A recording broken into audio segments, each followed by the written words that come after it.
Hello বন্ধুরা, তোমরা সবাই কেমন আছো? আজ আমি এক রিয়েল সার্ভাইভাল মুভি এক্সপ্লেন তোমাদের জন্য নিয়ে এসেছি। তো চলো এক্সপ্লেনেশন শুরু করা যাক। তার আগে চ্যানেলে প্রথম এসে থাকলে চ্যানেলটা অবশ্যই সাবস্ক্রাইব করে দিও, আর ভিডিওটা ভালো লাগলে অবশ্যই একটা লাইক করে দিও। তবেই ইউটিউব এই ভিডিওটাকে সবাইকে রিকমেন্ড করবে। না হলে পড়াশোনার পাশাপাশি টিউশন পড়ানোর পর কষ্ট করে ভিডিও বানানোটা পুরোপুরি বৃথা যায়। যাই হোক, সো ওয়েলকাম টু সিনেমা পাড়া। মুভিটির শুরুতে আমরা একজন ছেলে এবং মেয়েকে দেখি, যারা একটি বারে বসে গল্প করছিল। এই মেয়েটির নাম হলো অ্যানা, আর তার সাথে বসে আছে তার বয়ফ্রেন্ড জ্যাকসন। অ্যানা জ্যাকসনকে খুবই ভালোবাসে, সেটা আমরা তাদের কথাবার্তাতেই বুঝতে পারি। হঠাৎ সেখানে জ্যাকসনের একটা ফোন আসে এবং সেটা সে অ্যানার সামনে রিসিভ করে না। সে আড়ালে চলে যায় ফোনে কথা বলতে। এই সবটাই অ্যানা দেখতে পায় এবং বুঝতে পেরে যায় যে জ্যাকসনের অন্য কোনো মেয়ের সাথে রিলেশন আছে। তাই সে জ্যাকসনকে কিছু না বলে সেখান থেকে উঠে যায়। এরপর আমরা 1 বছর পরের দৃশ্য দেখতে পাই। অ্যানা এখন লন্ডনে থাকে এবং সে একটা ক্যাব নিয়ে এয়ারপোর্টের দিকে যাচ্ছিল।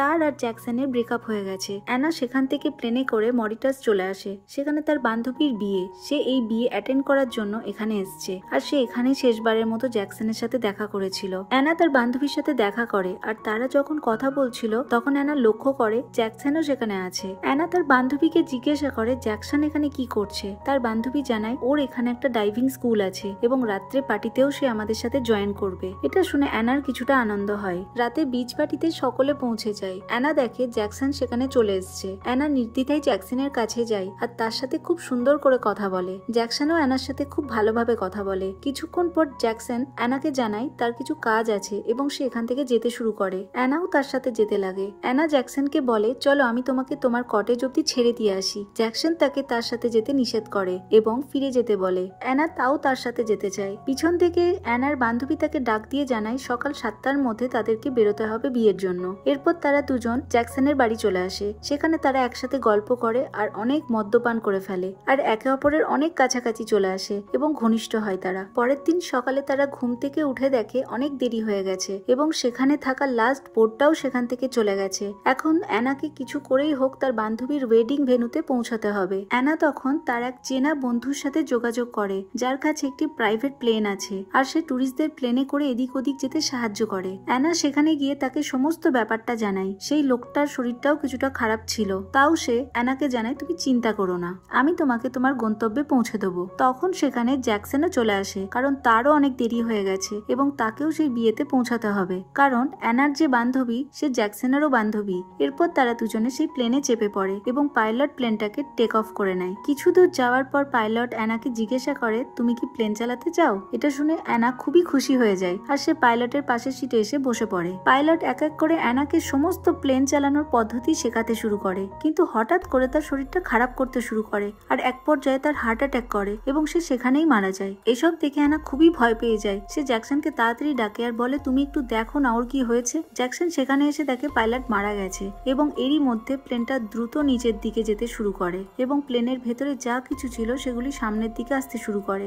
সেখানে একটি বড় সিলিন্ডারের সাথে ধাক্কা লেগে প্লেনের কম্পাসটা ভেঙে যায়। কোন রকম ভাবে অ্যানা সেখানে প্লেনটাকে কন্ট্রোল করতে সক্ষম হয়, কারণ তার বন্ধু পাইলট তাকে প্লেন চালানো সম্বন্ধে অনেক কিছু শিখিয়ে দিয়েছিল। প্লেনের ভেতরে একটা রেডিও ছিল, যেটার সাহায্যে তারা কন্ট্রোল রুমে যোগাযোগ করে। কন্ট্রোল রুমে তারা তাদের সমস্ত সিচুয়েশনটা জানায় এবং কন্ট্রোল রুম থেকে তাদেরকে একটা জায়গায় পৌঁছাতে বলা হয়। তাদের প্লেনের কম্পাসটা ভেঙে যাওয়ায় তারা লোকেশনটাতে কোনোভাবেই পৌঁছাতে পারছিল না। তারা তাদের প্লেনটাকে আকাশে ভাসিয়ে রেখেছিল। চারিদিকে শুধু নীল সমুদ্র, আশেপাশে কোনো দ্বীপের সন্ধান নেই। হঠাৎ তারা দেখতে পায় তাদের সামনে এক ঘন কালো মেঘ। এর মানে তাদেরকে এখন এই মেঘের সম্মুখীন হতে হবে। জ্যাকসনের হঠাৎ একটা বুদ্ধি আসে। সে একটা গ্লাসের মধ্যে কিছুটা মদ নিয়ে সেখানে প্লেনের কম্পাসের ভেঙে যাওয়া টুকরোটা ফেলে দেয়, যাতে সেটার সাহায্যে তারা সঠিক দিক নির্ণয় করতে পারে।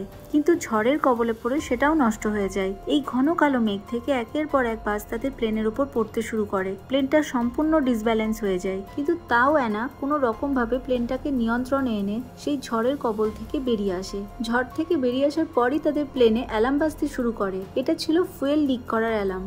একটা সমস্যা শেষ না হতে হতেই আরেকটা সমস্যা শুরু। এটা যদি তারা দ্রুত ঠিক না করে তাহলে তাদের ফুয়েল লিকের ফলে প্লেনটা ক্র্যাশ করবে। জ্যাকসন সিদ্ধান্ত নেয় সে বাইরে যাবে সেটা ঠিক করার জন্য। আসলে প্লেনে বাজ পড়ার ফলে ফুয়েল লিক হতে শুরু করেছে। অ্যানা তাকে বাইরে যেতে নিষেধ করে। জ্যাকসন বলে যদি আমি বাইরে না যাই তাহলে প্লেন ক্র্যাশ করে এমনিই মারা যাবো আমরা, এবং এটা বলে সে নিজেকে একটি দড়ির সাথে বাঁধে আর দড়িটাকে প্লেনের এক অংশে লাগিয়ে দেয়। এরপর সে ধীরে ধীরে প্লেনের ইঞ্জিনের দিকে যেতে শুরু করে। ইঞ্জিনের কাছে পৌঁছে সে লিক অংশটাকে দেখতে পায় আর সেখানে টেপ লাগাতে শুরু করে। অনেক চেষ্টার পর সে টেপ লাগাতে সক্ষম হয়। এরপর ফেরার সময় জ্যাকসনের হাত স্লিপ করে যায় এবং সে প্লেন থেকে দড়ির সাহায্যে ঝুলে পড়ে। এটা দেখতে পেয়ে অ্যানা খুবই ভয় পেয়ে যায়। সে দ্রুত প্লেনটাকে অটোমোডে দিয়ে জ্যাকসনকে বাঁচাতে আসে। অনেক চেষ্টার পর সে জ্যাকসনকে টেনে ওপরে তোলে। প্লেনে আসার পর সে দেখে জ্যাকসনের হাতে আঘাত লেগেছে এবং ক্ষতচিহ্ন থেকে অনেক রক্ত বেরোচ্ছে। অ্যানা সেই জায়গাটা কোনো রকম ভাবে ড্রেসিং করে দেয় এবং সে দ্রুত পাইলট সিটে চলে আসে। সেখানে এসে সে দেখে তাদের প্লেনের ফুয়েল শেষ হয়ে এসছে। তারা যদি এখন কিছু না করে তাহলে তাদের প্লেনটা ফুয়েল না থাকার কারণে ক্র্যাশ হয়ে যাবে। তখন তারা সিদ্ধান্ত নেয় প্লেনে তাদের যা কিছু আছে সেগুলি তারা ফেলে দেবে, যাতে প্লেনের ওজনটা কিছুটা হলেও কমে যায়, যাতে তারা আরো কিছুটা সময় ভেসে থাকতে পারে আকাশে। তাই অ্যানা সবকিছু এক এক করে ফেলতে লাগে আর সে না চাইতেও তার বন্ধু পাইলটের ডেড বডিটাকেও তাকে প্লেন থেকে ফেলে দিতে হয়, কিন্তু তাতেও কোনো লাভ হয়নি। তাদের প্লেনের ফুয়েল একদমই কমে গেছে। এখন তাদেরকে বেঁচে থাকতে গেলে দ্রুত প্লেনটাকে একটা ল্যান্ডিং স্পেস দেখে ল্যান্ড করাতে হবে, না হলে প্লেনটা ক্র্যাশ করে যাবে। জ্যাকসন তখন বলে আমরা একটা কাজ করতে পারি, প্লেনের ফুয়েল খরচ কমাতে আমাদের কাছে যত অ্যালকোহল আছে আমরা সেগুলো প্লেনের ট্যাঙ্কে ঢেলে দিতে পারি। এই আইডিয়াটা অ্যানার খুবই পছন্দ হয়। সে বলে কিন্তু এটা করতে গেলে আমাদের আরো একবার বাইরে যেতে হবে। জ্যাকসন তখন বলে আমি যাব, কিন্তু অ্যানা বলে তোমার হাতে প্রচন্ড ব্যথা, আমি কোনোভাবে তোমাকে বাইরে যেতে দেব না, এই কাজটা আমি করব। এরপর অ্যানা নিজের জীবনে ঝুঁকি নিয়ে বাইরে যায় এবং প্লেনের ওপরে ওঠে, যেখান থেকে অ্যালকোহলটাকে প্লেনের ফুয়েল ট্যাঙ্কে ঢালা যাবে। সে এটা করতে সক্ষম হয়, কিন্তু প্রচন্ড হাওয়ার গতি থাকার কারণে তার হাত স্লিপ করে যায়। তাও অ্যানা কোনো রকমে নিজেকে সামলে নিয়ে প্লেনের মধ্যে ঢুকে পড়ে। অ্যানাকে ঠিকঠাক দেখে জ্যাকসন খুবই খুশি হয়ে যায়, কারণ অ্যানা খুব রিস্ক নিয়ে এই কাজটা করেছে।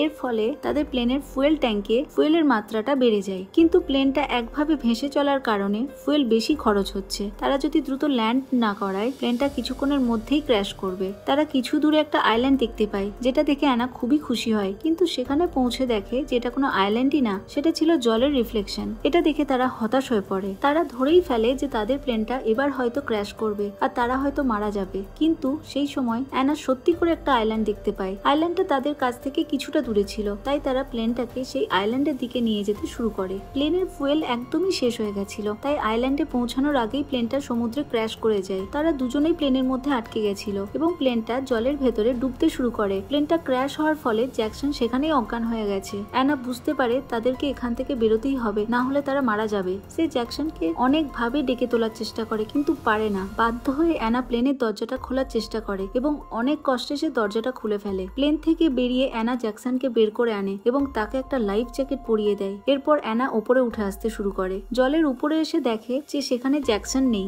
আসলে জ্যাকসন প্লেনের একটা অংশে আটকে ছিল, তাই লাইফ জ্যাকেটটা পরানোর পরেও সে ওপরে ভেসে আসতে পারেনি। অ্যানা আবার ডুব দিয়ে নিচে যায় এবং জ্যাকসনকে সেখান থেকে বের করে আনে। সে জ্যাকসনকে নিয়ে সেই আইল্যান্ডে উঠে আসে আর তখনই জ্যাকসনের জ্ঞান ফিরে আসে এবং তখন তারা বুঝতে পারে যে তারা এখনো নিরাপদ না, কারণ যেখানে তারা আছে সেটা কোনো আইল্যান্ডই না। আসলে এটা এমন একটা জায়গা যেখানে জল কমে গেলে দ্বীপটা দেখা যায় আর জল বেড়ে উঠলে দ্বীপটা জলের তলায় চলে যায়। তারা বুঝতে পারে যে তাদের মৃত্যু একেবারেই নিশ্চিত এবং তখনই সেখানে জল বাড়তে শুরু করে আর কিছুক্ষণের মধ্যেই সেই দ্বীপটা পুরো জলের তলায় চলে যায়। তারা এখন পুরো মাঝ সমুদ্রের মধ্যে দাঁড়িয়ে আছে এবং এখানে কেউ তাদেরকে দেখতেও পাবে না। তাদের কাছে লাইফ জ্যাকেট শুধুমাত্র একটা, যেটা জ্যাকসন পরে আছে। জ্যাকসন সেখানে নিজের মৃত্যুটাকে স্বীকার করে নেয় এবং সে অ্যানাকে বলে তুমি এই জ্যাকেটটা পরে নাও। অ্যানা তখন বলে না, আমরা দুজন যখন একসাথেই আছি তখন বাঁচলেও একসাথেই বাঁচবো আর মারা গেলে একসাথেই মারা যাবো। অ্যানা তখন জ্যাকসনকে বলে আমি তোমাকে খুবই ভালোবাসি, আর জ্যাকসনও বুঝতে পারে সেও অ্যানাকে খুবই ভালোবাসে। বাঁচা মরার লড়াইয়ে তারা শেষবারের মতো একে অপরকে জড়িয়ে ধরে এবং শেষ মুহূর্তে একে অপরের সাথে কাটানো দিনগুলো মনে করে। মৃত্যু যখন তাদের কাছে ঘনিয়ে আসছে হঠাৎ তখন অ্যানা লক্ষ্য করে তাদের সামনে একটা বোট। তারা যখন কন্ট্রোল রুমে ফোন করেছিল হেল্পের জন্য তখন সেই বোটে থাকা লোকেরাই এই খবরটা পেয়েছিল, তাই তারা দ্রুত চলে আসে সেখানে তাদেরকে বাঁচানোর জন্য। আর এরপর তারা অ্যানা এবং জ্যাকসনকে তাদের বোটে তুলে নেয় এবং তাদের জীবন বাঁচিয়ে নেয়। অ্যানা এবং জ্যাকসন একে অপরের থেকে 1 বছরেরও বেশি দূরে ছিল, কিন্তু তারা একে অপরকে খুবই ভালোবাসতো, তাই এই বাঁচা মরার লড়াইটা তারা একসাথেই বেছে নিয়েছিল। আর এখানেই এই অসাধারণ সার্ভাইভাল মুভিটি শেষ হয়ে যায়। তো আমার এক্সপ্লেনেশন ভালো লাগলে একটা লাইক করে দিও এবং একটা মিষ্টি কমেন্ট করে দিও। বাই।